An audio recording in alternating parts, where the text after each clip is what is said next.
बहुत ही मनोहर कहानी प्रस्तुत करने जा रहा हूँ जिसका शीर्षक है रहस्यमय बीज। एक बार एक महान राजा था। वह अपने राज्य पर निष्पक्षता और बुद्धिमानी से राज किया करता था। उसके देश के लोग बहुत खुश थे, लेकिन अब बुद्धिमान राजा बूढ़ा होता जा रहा था।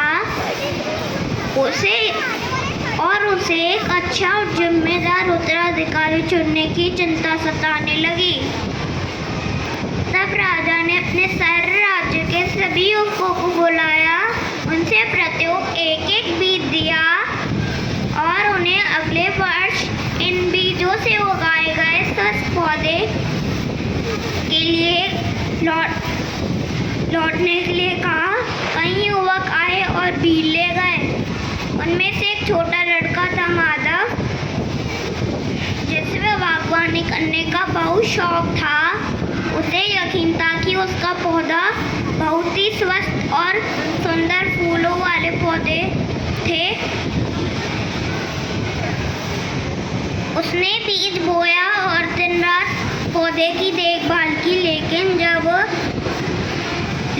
जब बीज एक पौधे के रूप में विकसित न हुआ तब वह निराश हो गया।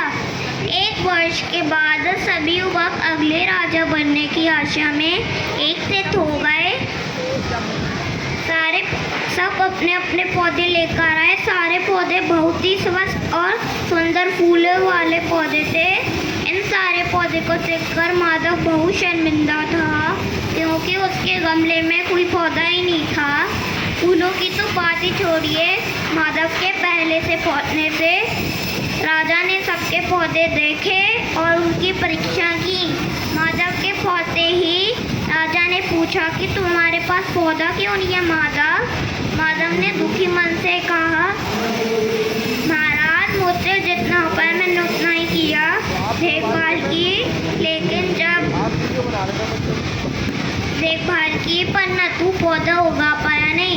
यह बात सुनकर राजा ने गले से लगा लिया और सभी लोग हैरान हो गए। तब राजा ने बताया कि इन बीजों को पहले से उबाल लिया गया था ताकि वह पूरी तरह से पौधे में विकसित न हो पाए। दरअसल राजा उबले हुए बीज देखकर युवकों की ईमानदारी की परीक्षा ले रहे थे